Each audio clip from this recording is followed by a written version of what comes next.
Hello and welcome to the Redwood Startup Showcase. I'm Tom Preston-Werner and I have with me today Danny Choudhury working on his project Tape. Danny, welcome to the show. Thank you very much for having me, Tom. Well, I'd love you to start out by just telling us what Tape is and maybe running us through a little of the demo of the application. Cool. Yeah, so Tape is a screen recording tool, or probably better described as a communication tool.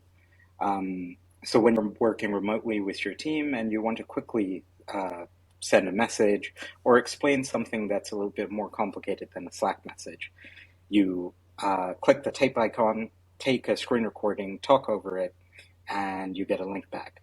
And you send it to your colleague or to your client, and that's your video message, and you can communicate quite easily that way. So I first built it when COVID, the lockdown started, and realized collaborating remotely is really hard.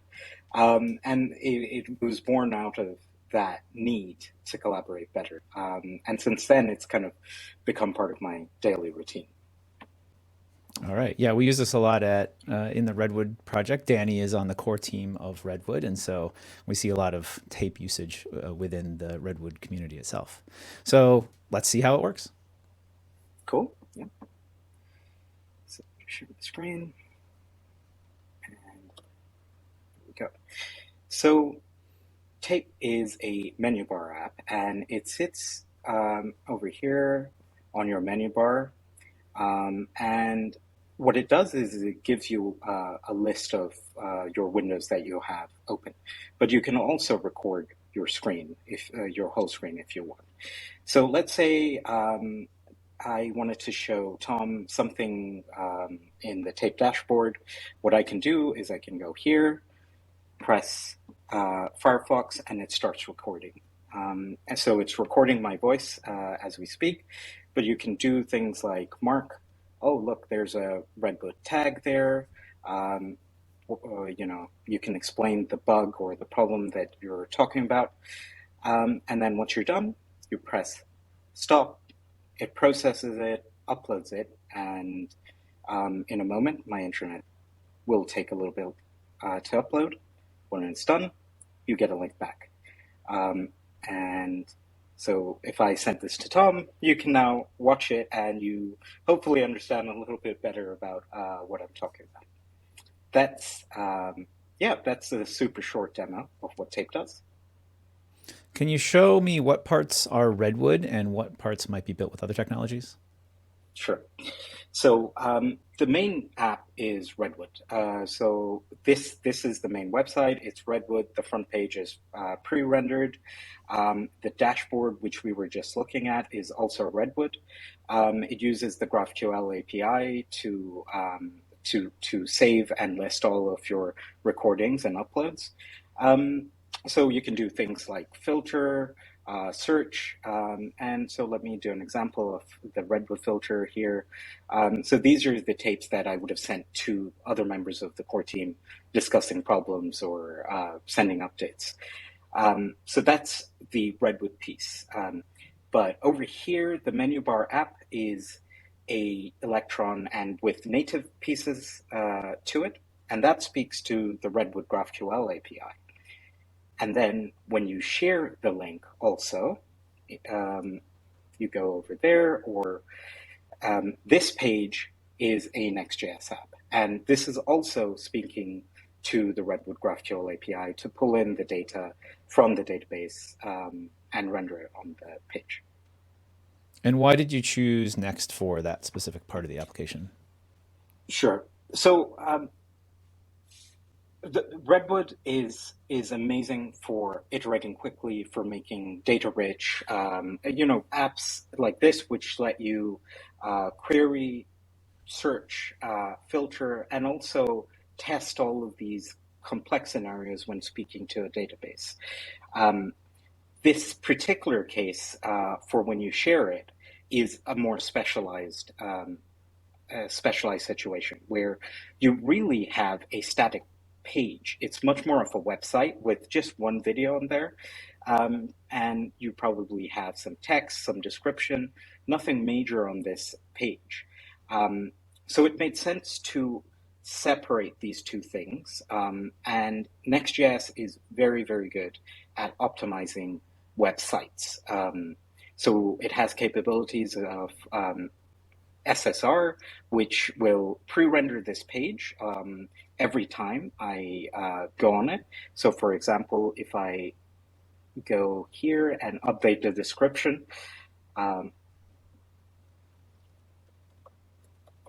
what it will do is behind the scenes, Redwood will update the database, but the first time I go there, oh wow, I actually did it immediately, and that's just because of the caching headers.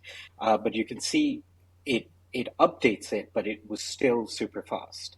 And that's because we're using ISSG from Next.js to perform this sort of caching optimization to make the experience a little bit faster and more enjoyable when you share the link. So you're really using each technology for what it's best at right now. Do you think that someday Redwood itself could handle the parts that Next are doing? As you were the one that wrote the pre-render, most of the pre-render parts of Redwood, I think you might know. Yes, I think at some point we are going to have these similar ISSG capabilities. I think probably, without committing to it, I think the web world is moving it's moving very fast as always, but maybe the way it's moving is probably towards edge rendering, towards heavy caching, and doing a bit more SSR and streaming, as we saw with the React 18 release, streaming parts of your page instead of rendering the whole page like Next and all of the most of the meta frameworks currently do. So I certainly think in the coming versions of Redwood, I think we should be able to achieve that. I do think what we want to hold on to is the ease of building a Redwood project. So the capability of testing, writing, whether it's unit tests, scenarios, but also having that fast iteration speed, because Redwood is very opinionated in, well, not very, but opinionated in all the right ways, so that you're not wasting time figuring out what are the patterns that I should be using in my app, because those patterns are somewhat built into Redwood. And if it isn't, someone in the community has written a guide about it if it's not in the official docs already. So if we can combine those two things, I think, yeah, it'll be fantastic. Awesome. Well, I hope so. That I would love to see that capability in Redwood itself someday. So how are you deploying all of these different bits? What kind of servers are you using or services? So the deployment stack is first of all, I should mention that as I started building Tape, this was very, very early in the Redwood lifecycle. So this was in 0.6. So what's happened with Tape is a lot of the features that I started building kind of moved into the Redwood core code base, if it wasn't there in the first place. So Redwood is Tape in a way is a very vanilla Redwood app. So for me, it makes sense to follow whatever best practices we say as the core team is. Whatever the most normal thing to do is, I try and maintain that pattern. So Vercel is where we deploy. I think the particular use case of Tape where traffic can be bursty, so you need to scale up at least your web services fairly quickly. It made perfect sense. Plus, deployment setup was literally one command and not much else. That helps. So that's why I deployed to Vercel. The database, I use Supabase. We don't really use many of the real-time or the special features Supabase offers, but it's primarily because the Supabase team are great, but also they have PG Bouncer built in out of the box. So serverless PG Bouncer kind of go hand in hand. So it makes sense to use a provider like that. Apart from that, the special parts of the stack may be that are a little unusual is that we have Cloudflare in front, use Backblaze for storage instead of Amazon S3, and that's primarily cost reasons. But the Cloudflare proxies or the CDN sits in front of the media that we serve. So that's kind of how we achieve a bit more performance in the caching, because if you imagine, that's important when you're serving video. There's still a lot more to do there and a lot more to achieve, like, the best performance possible. But for a two-person startup, I think we're doing fairly well. Well, that leads me to ask you, so you're two people working on this. Do you feel like Redwood itself has made that process easy for that second person to come on and get up to speed? Would it be easy to bring additional people on in the future if you needed to? Yeah, and 100%. Because with my background is largely working with bigger teams in fintech and larger companies where you have big software teams but working on maybe a small piece of the product rather than the entire. And I often found that you waste a lot of time and effort and energy debating patterns, debating what the best way to organize your folders, what the best way to write your tests is. And I think this is one of the biggest superpowers that Redwood gives you, because it comes with these patterns out of the box. It comes with a set of recommendations. And I say recommendations because if you don't like it, you can change it. You can do it your way if you want. But these recommendations are super helpful. Well, because what it means is if I'm able to hire, if Tape grows and I want to hire a Redwood developer, immediately they can look at the code base and know exactly where to start, exactly how it's organized, without having to go through a lengthy onboarding process. So that's one part of it. And the second part is, I spend a lot of my time more on the product side lately on Tape. I still code, of course, but a lot of my time goes to maintaining the Redwood code base, which I love. But what that means is I need to be a little bit more high level. I often can't be in the nitty gritty of every little detail of the code base.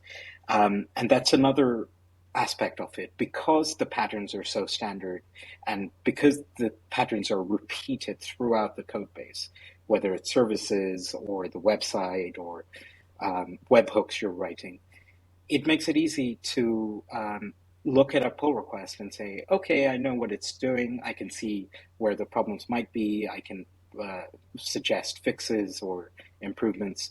It really does make that review process much easier as well. Awesome. And I'd love to see your use of tests. I know that you are, I think, probably one of the power users of Redwood tests, and you especially use the scenarios capabilities extensively with Tape. So maybe you can show off a little bit of how you're doing that. Sure.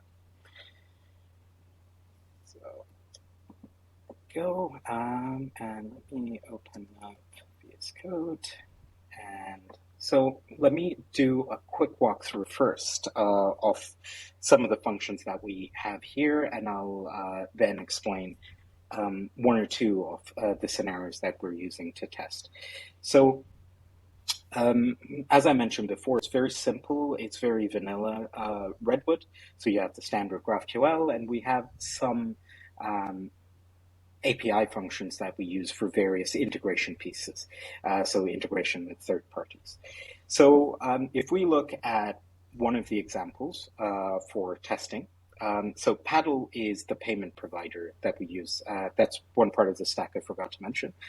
So when you check out or buy a subscription on Tape, Paddle processes the payment similar to Stripe and then sends a webhook to tell us successful or didn't succeed, or payment canceled, subscription canceled, those sort of things. So that's one of the, it's a very, very hard thing to test in general, webhooks. And that's where a lot of the time you have to test manually, and you have to deploy, you have to look up all of the docs on what the payment provider sends.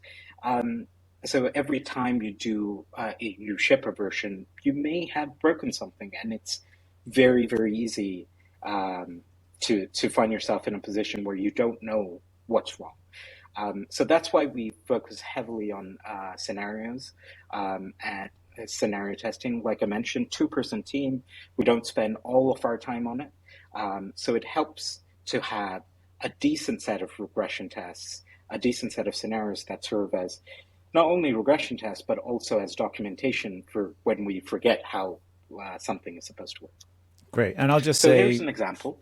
I'll just say real quickly, scenarios, Sorry, for if the viewers don't understand. A scenario in Redwood is a database setup that is specific to a single test. So you can basically get your database into the state that you want, give it a name, and then you can run any number of tests that you want against that database setup. And then you can have different sets of scenarios and choose which one you want to test against when you run your test. So, sorry, go ahead, Danny. Exactly. So I'll walk you through some of these scenarios here. These details here is just setting up the data, so that's probably not the important piece, but it's worth focusing on these keys here. So this is the most standard scenario where you have a user and you have a tape plan, which is a subscription plan that you can buy. We also have a bunch of other scenarios, and this is where it gets very complex. And this is why it's so helpful to test, because what you might have is a user with an existing subscription, with a existing team. You might have a user who's just signed up but hasn't paid for a subscription.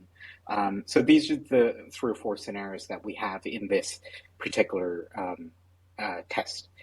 But it becomes a lot simpler and becomes a lot more readable when you go to the actual tests. And this, it honestly is one of my favorite parts of the code base to refer to when I forget something. I think better than looking at a Notion doc maybe of how something works. So let's look at the most basic example, where this is using the webhook testing guide. It's word for word exactly how the guide is set up. In fact, when we wrote it, this was one of the test cases that we set up to see if I could write a test for it. So here we're testing when there's no data, what should happen? And this is just so that we get a notification on Sentry to tell us, oh, okay, you should probably fix something. It's very useful to have this in the code base, but it's just a little bit of a check here. But if we go into the more complicated scenarios, so this is an example where we're using the most standard scenario where you have a user and they make a payment. So at that point, what we do is we mock the HTTP event for the webhook, run the handler, and then check the database after the handler is run to see has the subscription been updated with the unit price, the quantity, and if the status of the subscription has become active. So this is one use case, the simplest one. And then we progressively get more complex. So this is another situation where you already have a subscription, but then say you buy more seats on your subscription. What should happen in that situation? So exactly the same code, but then we check that the new price and the quantity have changed. What happens when a subscription gets canceled? So if we get a event from Paddle to say the subscription has been paused or deleted, or maybe the payment didn't go through, something like that. What do we do in that situation?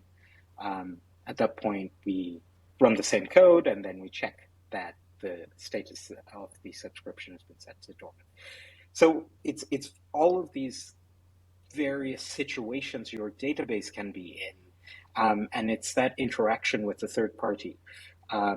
You can see it keeps going on and on and on, these tests, because there's so many permutations of what can happen. And it really helps to have all of these within the code base to serve as documentation, but of course, to know that the next time I'm doing a deploy, this part of my code definitely isn't breaking, because it's so thoroughly covered. But it's not just for webhooks. We use scenarios for some of the most, my favorite part is actually for testing limits.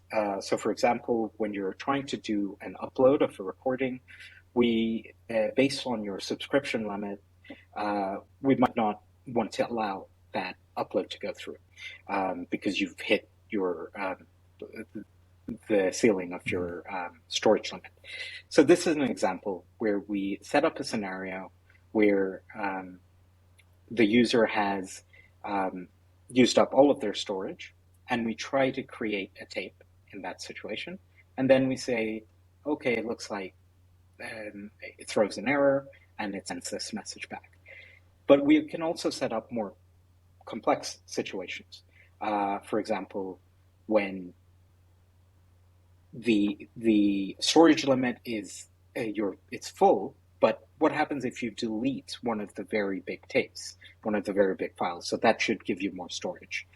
At that point, you want to allow the upload, so we create the tape, expect that the tape comes back, and we expect that it will expire in 7 days because that's the default. So these are some of the examples of how we use scenarios. And as you can imagine, the various permutations of this can make these tests very thorough, but also super useful to just look at when you are confused about how something's meant to work. All right. Yeah. Thanks for showing those off. I think it's so nice, especially around your tests and plan limits and things like that. Having robust tests really keeps you safe, and you can sleep well at night knowing that you've kind of handled all those different situations, and scenarios let you set those up really easily. And otherwise, this is just using Jest. Scenarios is a feature on top of Jest that we added to make that part of it really easy to do and integrate with RedwoodJS. You are a big TypeScript fan, and your entire application is in TypeScript, I expect. How is that working for you? Where do you really love the TypeScript support that Redwood offers? Everywhere. Seriously, everywhere. I think, without TypeScript, it just takes so much more time for someone like me. I know some people in the core team feel differently, but but I think for me, the fact that you don't have to use it, but you have all of that capability, really does help. So a good example would be when you're let's go to one of the scenarios we're setting up, and you can see this scenario is not exactly the most easiest thing to type out. It's super easy to make a mistake, and you can see we're using the types here, and it's super easy to just make some sort of mistake, and you enter a file size as a string, and immediately you get that error here to tell you, hey, you should probably fix that. But this is a very contrived, simple example, but this sort of little checks all over the code base is super helpful. Another thing I want to show you very quickly where we use TypeScript is that we have a GitHub action. So I'll just quickly go to the code base. Every time we merge a PR in or something, this is another case of trying to prevent regressions. And I've done this with based on experience of deploying without TypeScript checks, where I broke everything and I had to spend late into the night debugging why some user lost their tape and they weren't happy about it. So that's why these checks came in. So every time we merge a PR in, it will run the tests, and it will run TSC, which is the type checking, and it'll run a Redwood build in addition to the usual deployment checks. Very simple to set up, and this is something I haven't shared yet with the Redwood community. It actually sets up a Postgres database in your GitHub workflow so that you can run your scenarios, but you can see it's fairly simple to do. But this is definitely going to go onto the community forums, if nothing else. This is definitely going to be there by 1.0, or close to 1.0. We'll have this on the forum so that everyone can set this up themselves as well. Awesome. Preview. Excellent. There's one last thing I wanted to ask about, and that's the command line interface that you have as well. This is something that I think is very cool. You really leverage the multi-client nature of Redwood with the browser client, Next as a client, macOS as a client, and command line as well. Can you talk just very briefly about how you built that, and if that's using GraphQL, and how you do authentication with that? Sure. So one of the hidden superpowers, if you will, of Redwood is because it's so well integrated, you don't notice often that there is this whole other API that you can just decide to integrate with any app. So in our case, it's Electron, a CLI, NextJS, and various little pieces of tooling that we actually use. Now, the way that works with auth is Redwood does have a custom auth provider. It is a little bit more involved to set up. You do have to spend some time looking at how the auth system works. But this was, in fact, the first thing I'd set up way back when I started building Tape, because that was one of my requirements to say, if I can customize the auth system, I can do anything with this framework because auth is inherently so complicated. It's very simple with the CLI in that you generate a token similar to your AWS CLI or your Heroku CLI, where when you sign in, it generates a token and you use that token to speak to your backend. And within your dashboard, you can then go and delete that token if you want to revoke that token. It's a very simple auth. But in addition to that, when you log into the dashboard, it's using Firebase as an auth provider. So you get Google, GitHub, Apple, all of these social logins out of the box. Awesome. And where do you plan to take Tape in the future?